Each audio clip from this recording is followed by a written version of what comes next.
Hi students, नया दिन, नई शुरुआत, नया टॉपिक जिसका नाम है centre of mass.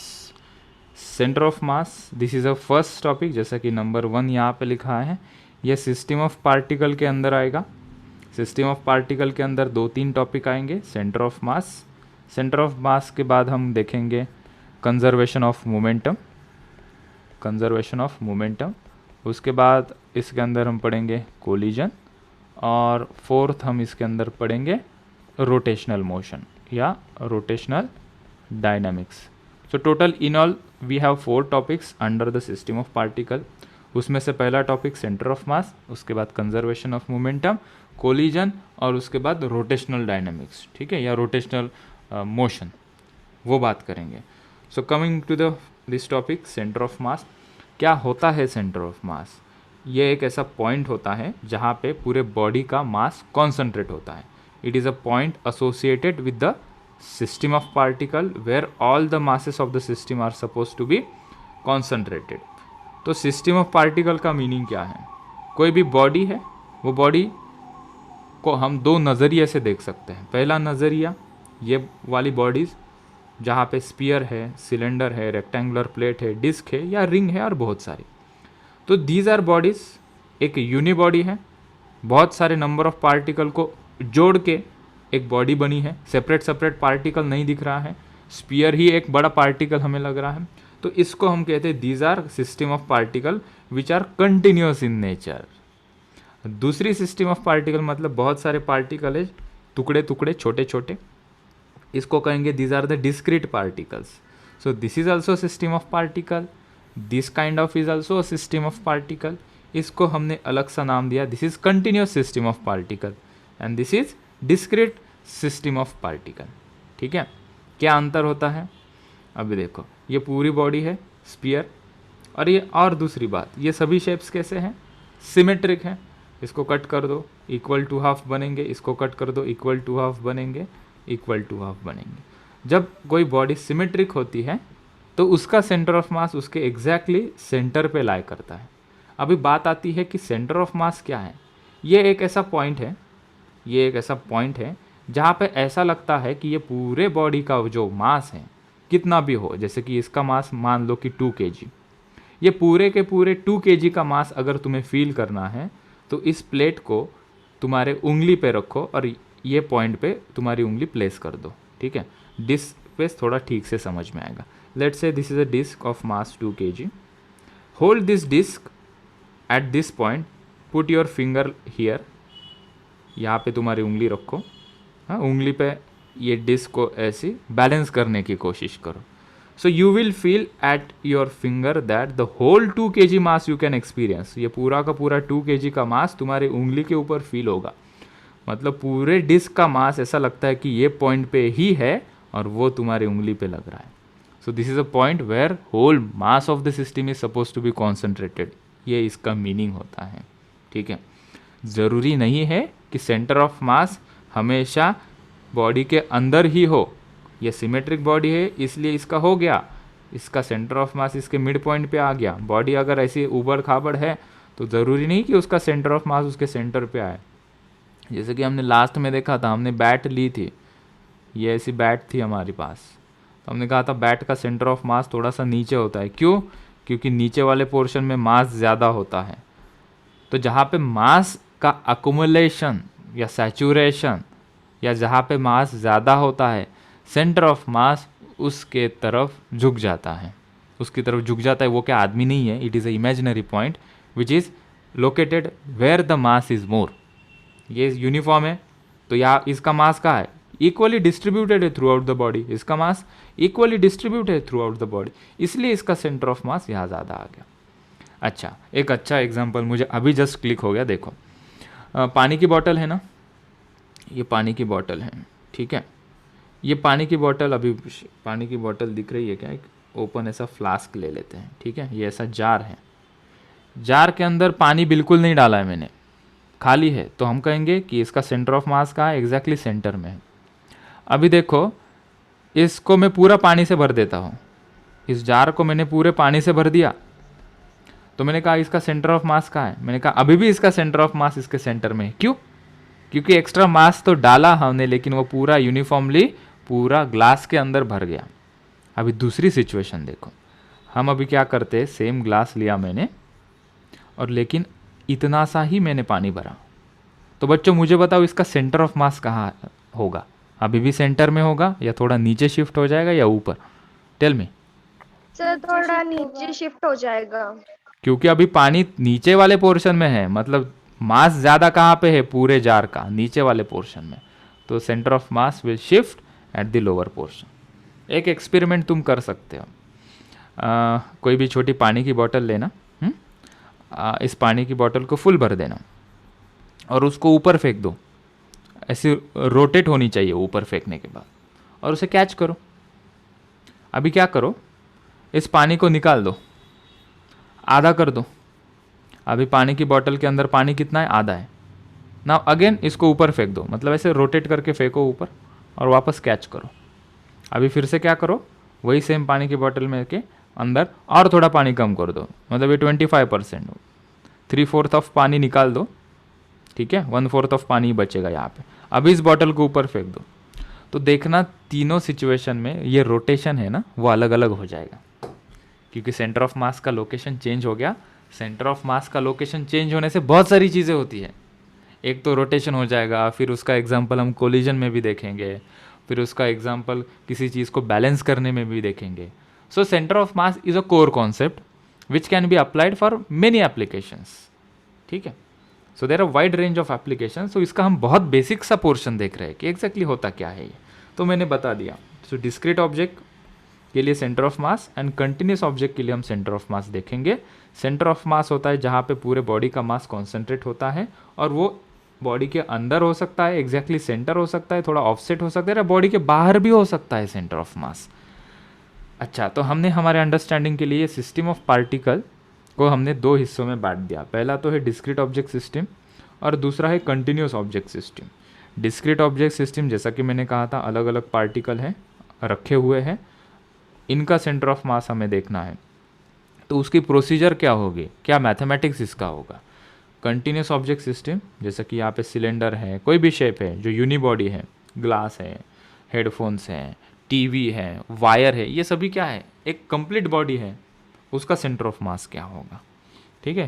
So majorly हम देखेंगे cylinder, sphere, rectangular lamina, square lamina, इसकी ज़्यादातर बात करेंगे। तो पहले तो देख लेते डिस्क्रीट ऑब्जेक्ट सिस्टम का इंट्रोडक्शन। यहाँ से एक छोटी कॉन्सेप्ट हमें मिलेगी, ये वाला पॉइंट पहले तुम यहाँ पे कॉन्सेंट्रेट करो, ठीक है, और उसके पहले तुम डेफिनेशन पढ़ो। This is a system of particle with several independent object. ये देखो, ये दो इंडिपेंडेंट ऑब्जेक्ट हैं, जुड़े हुए नहीं है, ये हमने एक कंस्ट्रक्शन लाइन बताई है, ये कोई यहाँ से कोई अटैच नहीं है। हमने कहा इन दोनों का सेंटर ऑफ मास कहाँ है, हमने कहा कंडीशन बताओ, मैंने कहा m1 is greater than m2, बच्चों ने कहा कि m1 की तरफ ज़्यादा इसका झुकाव होगा सेंटर ऑफ मास, मतलब m1 से सेंटर ऑफ मास का डिस्टेंस नज़दीक होगा, m2 से थोड़ा दूर होगा। क्यों? क्योंकि जहाँ पे ज़्यादा मास है सेंटर ऑफ मास उसकी तरफ झुक जाता है। m2 ग्रेटर है तो m2 की तरफ सेंटर ऑफ मास, दोनों इक्वल है तो सेंटर ऑफ मास बीच में।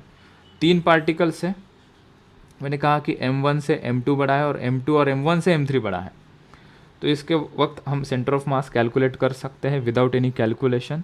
m1 और m2 का सेंटर ऑफ मास हमने देखा, m2 बड़ा है m1 और m2 के बीच में से, तो m2 की तरफ सेंटर ऑफ मास ज़्यादा होगा, मतलब location of centre of mass has a less distance from m2। ये आ गया। अभी इसका सेंटर ऑफ मास तो आ गया ये, अब ये बॉडी का m3 के साथ सेंटर ऑफ मास निकालेंगे। हमने देखा m3 is greater than m1 plus m2 से भी ग्रेटर है m3, तो सेंटर ऑफ मास थोड़ा m3 की तरफ होगा। सो एग्जैक्ट इन पूरे सिस्टम का सेंटर ऑफ मास कहाँ पे आ गया, यहाँ पे, ठीक है। इनके लिए एक पॉइंट हमने लिखा, for two particle discrete system centre of mass lies on the line joining between they. Continuous system, या भी जिसकी बात थी, system of particle with all particles link together. Cube हो गया, disc, ring, semi circular disc, conical portion, इन सभी का सेंटर ऑफ मास कहाँ होगा, मिडल में। इसके सेंटर ऑफ मास की बात करोगे, इसकी हाइट है h, तो इसका centre of mass let's say कि y डिस्टेंस पे है, और ये y डिस्टेंस हमें कंपेयर करना था h के साथ, half of h is here, उससे भी थोड़ा नीचे हमारा सेंटर ऑफ मास लाई करेगा। क्यों? क्योंकि बॉटम वाला पोर्शन का मास कंपेयर टू टॉप वाले पोर्शन से ज़्यादा है। अगर इसको एग्जैक्टली h/2 करोगे तो ऊपर वाला मास थोड़ा कम है, नीचे वाला मास थोड़ा ज़्यादा है, इसलिए सेंटर ऑफ मास थोड़ा नीचे आ जाएगा। ये लॉजिक से हमें आगे चलना है। तो हम आगे आए, हमने देखा how to locate centre of mass. पहले डिस्क्रीट ऑब्जेक्ट सिस्टम के लिए देख लेते हैं। तो हमने कहा कि हमें एक technical term, physical term define करनी पड़ेगी जिसका नाम है मास moment. So it is a quantity, mass moment is a quantity. जैसे फोर्स है, डिस्प्लेसमेंट है, प्रेशर, ये सभी क्वांटिटीज़ है, वैसे भी एक मास मोमेंट एक क्वांटिटी है। क्या पता चलता है इससे? देखते हैं पहला पॉइंट क्या कहता है मास मोमेंट के बारे में। फॉर गिवन पॉइंट मास, ये डायग्राम को लेके हम इसे एक्सप्लेन कर रहे हैं। So for a given point mass, its mass moment always calculated with respect to a reference point. मतलब ये कोई मास है, मैं कहूँगा इसका मास मोमेंट बताओ, तो मुझे एक रेफरेंस पॉइंट लेना पड़ेगा। लेट्स से ओ एक रेफरेंस पॉइंट है। ओ एक रेफरेंस पॉइंट है मतलब तुम यहाँ पे खड़े हो और इस एम को देख रहे हो, तुम यहाँ से इसको जोड़ देंगे और ये डिस्टेंस हम मेजर करेंगे। ये डिस्टेंस मेजर किया और m इज़ अ मास, उससे उसको हम मल्टीप्लाई कर देंगे। फिर तुम कहोगे r के ऊपर एरो क्यों लिया है? क्योंकि हमने इसको पोजीशन वेक्टर लिया है। इसका डायरेक्शन भी मैटर करेगा ना, कितना एंगल पे है, नॉर्थ डायरेक्शन में या साउथ डायरेक्शन में, ऊपर है, नीचे है, लेफ्ट में, राइट में है, ये m पॉइंट O से कहाँ पे है, उसके लिए ये हमें पोजीशन वेक्टर लेना पड़ेगा। तो हमने ये कहा कि मास मूवमेंट का फॉर्मूला आ गया मास इंटू पोजीशन वेक्टर, और एक को किसी रेफरेंस पॉइंट से मेजर करते हैं, फॉर्मूला आ गया m इंटू आर वेक्टर। ये z से दिखाते हैं, कोई लोग k से दिखाते हैं, कोई p से दिखाते हैं, उसका कोई इतना इंपॉर्टेंस नहीं है। मास मूवमेंट कैसी क्वांटिटी हो गई फिर? This is a vector quantity, क्योंकि मास मूवमेंट किसी एक रेफरेंस पॉइंट से मेजर करते हैं और डायरेक्शन मैटर करता है। ठीक है, उसका डायरेक्शन क्या होगा? पॉइंट O से लेकर जहाँ पे मास लाई कर रहा है उसकी तरफ। ठीक है, जहाँ पे मास है उसकी तरफ ये एरो होगा।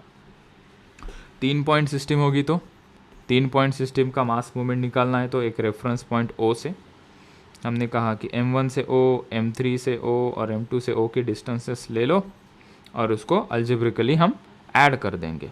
इसको हमने इस सिग्मा लेटर से दिखा दिया, इसको मैं थोड़ा आगे चल के एक्सप्लेन कर देता हूँ। ठीक है, ठीक है, डबल हो गया क्या? अच्छा ठीक है, राइट। अभी हम सेंटर ऑफ मास की दूसरी डेफिनेशन की तरफ चलते हैं। ये काफ़ी प्यूरिफाइड या टेक्निकल डेफिनेशन होगी सेंटर ऑफ मास की, ये वाइडली हम यूज़ करेंगे। सो क्या लिखा है? Centre of mass in terms of mass movement. Mass movement हमने अभी जस्ट पढ़ा कि मास मूवमेंट क्या होता है, m into R position vector. तो वो मास मूवमेंट की डेफिनेशन सेंटर ऑफ मास के लिए क्या अल्टर्ड है, क्या चेंज करेंगे, या in terms of mass movement centre of mass को कैसे डिफाइन करते हैं। तो हमने क्या लिखा? In system of particle centre of mass is defined as point about which mass movement of all particle is zero. Center of mass is defined as point about which mass movement of all particle is zero.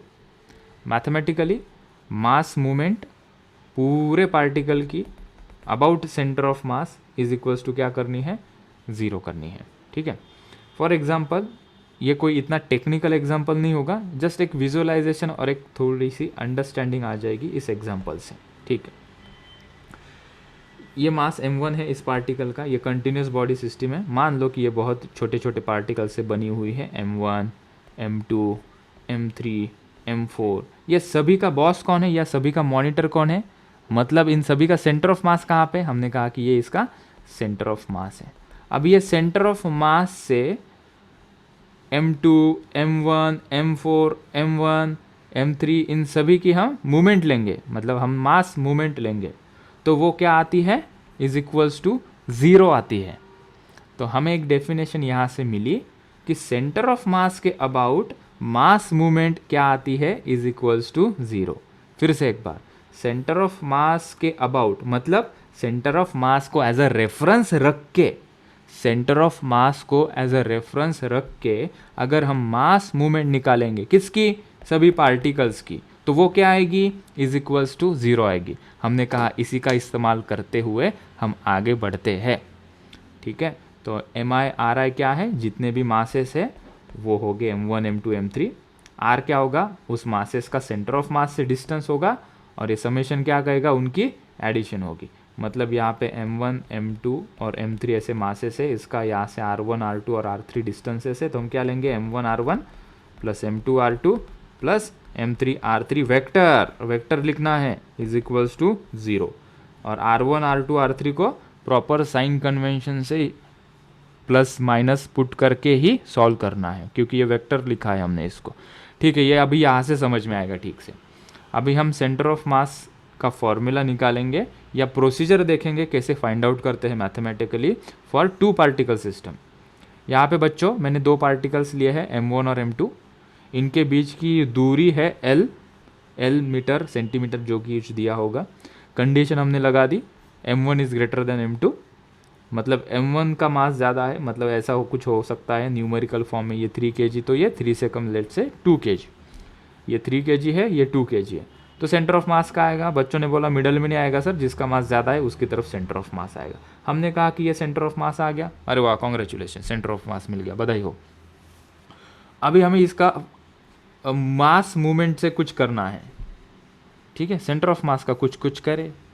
So by mass movement, definition of centre of mass movement क्या कहता है centre of mass के लिए, centre of mass से जितने भी masses है उनका मास मूवमेंट ले लो तो आंसर इज इक्वल्स टू क्या करना है, 0 करना है। By this definition centre of mass at a point about which mass movement of all particle is 0, वही कर रहे हैं हम। सो इसको एज अ रेफरेंस लिखेंगे, इसको एज अ रेफरेंस पॉइंट लेंगे, और M1 का डिस्टेंस अगर मैं मानता हूँ x है, टोटल लेंथ L है बेटा, इसका डिस्टेंस M1 से बाबू x है, तो ये कितना डिस्टेंस होगा सेंटर ऑफ मास से M2 का, हमने कहा कि टोटल L में से x हटा दो भाई, तो मिल जाएगा L माइनस x। ठीक है, तो हमने कहा करते हैं, अभी इसको रेफरेंस हमने लिया और मास मूवमेंट हम निकालेंगे, क्योंकि सेंटर ऑफ मास के अबाउट मास मूवमेंट निकालेंगे और इज इक्वल्स टू 0 करने से ये ठीक ठाक प्रूफ हो जाएगा। ठीक है, तो पहले मैं M2 का डिस्टेंस लेता हूँ सेंटर ऑफ मास से, मुझे राइट में जाना पड़ा, तो हमने दिखा M2 into L minus x is the mass movement of M2 about centre of मास, ये मैंने लिखा आई कैप, क्योंकि x डायरेक्शन मान लेता हूँ मैं इसको। फिर मैंने प्लस लिखा क्योंकि समेशन करना है, सेंटर ऑफ मास से M1 का डिस्टेंस मैंने देखा कि बाबू है वो x, लेकिन पीछे की तरफ रे बाबू तो वो निगेटिव, साइन कन्वेंशन वेक्टर है ना, आगे का डायरेक्शन अगर मैं पॉजिटिव मानता हूँ तो पीछे का वेक्टर क्या होगा, माइनस। ठीक है, क्योंकि ये क्या है, r के ऊपर टोपी है, एरो है विच इज़ वेक्टर। सो पीछे का जनरली साइन कन्वेंशन में हम निगेटिव लेते हैं और आगे का पॉजिटिव लेते हैं। कोई चाहेगा इसको पॉजिटिव लेना कर सकता है, तो इसको उसे निगेटिव लेना पड़ेगा। तो आई रिकमेंड दोनों में से कोई एक याद रख लो, हम जनरली ये फॉलो करते हैं, तो through out the syllabus I am following this convention for any vector quantity. इसलिए हमने यहाँ से ये जो पीछे का डिस्टेंस है यहाँ पे माइनस एक्स इसे लिखा। सो M1 into minus x is the movement of mass M1 about centre of मास रे इज इक्वल्स टू मैंने किया 0। सो इसको सॉल्व किया मैंने M2L minus M2x plus minus minus M1x is equals to 0। ऐसा करते करते करते करते करते मुझे x मिल गया। What is x? It is a distance of centre of मास, कहाँ से रे बाबू, M1 से। सो M1 से सेंटर ऑफ मास का डिस्टेंस मुझे मिल गया x। तो एक शॉर्टकट बताओ कि इसको याद रखने का, जहाँ से तुम इसको मेजर कर रहे हो डिस्टेंस दैट इज़ x। ठीक है, क्या कह रहा हूँ मैं फिर से एक बार, M1 से सेंटर ऑफ मास मुझे फाइंड आउट करना है, तो वो डिस्टेंस क्या है x। फॉर्मूला में देखा कि क्या लिखा है M2 इंटू L, जहाँ से मैं मेजर कर रहा हूँ उसको दे दो छोड़, उसको छोड़ दे दो छोड़ या छोड़ दे दो, active passive passive active I don't, उसको छोड़ दिया हमने। दूसरा क्या है M2, तो उसको लिखो M2 इंटू क्या लिखा है हमने L, total length L divided by जितने भी मासेस है उसकी एडिशन। फिर से एक बार, M1 से पूछते हैं सेंटर ऑफ मास का डिस्टेंस, तो ऊपर क्या लेना है M2। अगर मैं कल जाके पूछूंगा कि M2 से सेंटर ऑफ मास का डिस्टेंस, तो तुम ऊपर क्या लोगे M1 इंटू करके टोटल लेंथ बिटवीन और total distance between M1 and M2 divided by क्या है M1 प्लस M2। ठीक है, तो ये शॉर्टकट हम याद रख सकते हैं। एक एग्जांपल करते हैं, 2 kg और 5 kg का मास है और इनके बीच में डिस्टेंस दिया है 10 मीटर, और ये 10 मीटर का डिस्टेंस है 2 kg और 5 kg के बीच में। सेंटर ऑफ मास कहाँ आएगा, टूवर्ड्स द 5 kg, क्योंकि 5 kg बड़ा है, एग्जैक्टली सेंटर में तो नहीं आएगा ना सेंटर ऑफ मास। नहीं तो कोई कोई बच्चे कहेंगे सर सेंटर ऑफ मास है, सेंटर ऑफ मास मतलब सेंटर में। हाँ हाँ हाँ, नहीं, जहाँ पे मास ज़्यादा है वहाँ पे सेंटर ऑफ मास झुक जाएगा। सो 5 kg की तरफ सेंटर ऑफ मास आएगा। हाँ सर कितनी बार, ओके। सो वो सेंटर ऑफ मास से 5 kg का डिस्टेंस मान लो x, तो बचा हुआ डिस्टेंस कितना आएगा 10 minus x। So we got the distance of 2 kg from centre of mass as 10 minus x and 5 kg का डिस्टेंस सेंटर ऑफ मास से आ गया x। ठीक है, तो तुम डायरेक्टली फार्मूला लगाना चाहते हो तो लगा सकते हो। ठीक है, डायरेक्टली फार्मूला कैसे लगाओगे, तो हमने देखा क्वेश्चन में कहाँ से पूछा है हमें सेंटर ऑफ मास का डिस्टेंस, 2 kg से। 2 kg से डिस्टेंस पूछा है तो फॉर्मूला में क्या लिखेंगे, x इज इक्वल्स टू जहाँ से डिस्टेंस पूछा है उसको मारो गोली, 5 kg लिखो, that is 5 into total distance is 10 divided by 5 plus 2 that is 50/7 is the answer. ये शॉर्टकट है, ये भी समझ लो, समझ लिया तुमने। अभी कॉन्सेप्ट से भी समझ लो, ये ज़रूरी है कॉन्सेप्ट से समझना, छोड़ो मत इसे, क्योंकि ये लगातार 3 टॉपिक में काम में आएगा, centre of mass, conservation of momentum and collision. ये तीनों में हमें मास मोमेंट का इक्वेशन लगाने आना चाहिए, तो सिंपली फॉर्मूला रटने से काम नहीं चलेगा। तो देखो कॉन्सेप्ट से, सो क्या कॉन्सेप्ट है फ्रॉम मास मोमेंट, ये इतना बड़ा खिचड़ी लिखा हमने, क्या खिचड़ी है ये, वो कहता है कि मास moment about centre of mass is 0। तो ये हमारी पोजीशन या रेफरेंस पॉइंट क्या है, सेंटर ऑफ मास, उसका 5 kg से डिस्टेंस कितना है, x है, तो 5 इंटू एक्स कर दो ना फिर। सो हमने किया 5 into x plus centre of mass से 2 kg का डिस्टेंस, पीछे की तरफ जा रहे हो तो माइनस लिखो इसे। सो हमने लिखा 2 kg into centre of mass से डिस्टेंस पीछे की तरफ कितना है, तो माइनस लगा दो, -10 माइनस एक्स। सॉल्व किया हमने, हमें x मिल गया 20/7। तो हमें x कौन सा मिला, 5 kg से डिस्टेंस मिला है, कितना है 20/7। लेकिन पूछते क्या है क्वेश्चन में, 2 kg से डिस्टेंस पूछते हैं। सो 2 kg से डिस्टेंस कितना है 10 माइनस एक्स। सो 10 माइनस एक्स कितना है 10 माइनस 20/7, ये 20/7, एक्स की जगह पे क्या रखा 20/7। सो कितना आया आंसर 50/7। सो कॉन्सेप्ट से थोड़ा लगेगा लेंदी है, लेकिन ये कभी भी गलत नहीं होगा। फॉर्मूला एक बार हम थोड़ा सा मिस्टेक बाय मिस्टेक गलत लगा सकते हैं, लेकिन कॉन्सेप्ट अगर याद हो तो फॉर्मूला की ज़रूरत नहीं है। So minimum number of formula हमें याद रखने हैं, क्योंकि एग्ज़ाम में at the end of the day 3 घंटे की एग्ज़ाम, उसमें से 1 घंटा फिजिक्स के लिए, उसमें से 25 टॉपिक पढ़ने हैं, उसके कितने फार्मूले हो जाएंगे, एक एक फार्मूला अगर याद रखने जाए तो। So I always stress on the concept then the formula. और मुझे भी बहुत बार फार्मूला याद नहीं होते, मुझे भी फार्मूला देखने पड़ते हैं। ठीक है, ऑल राइट।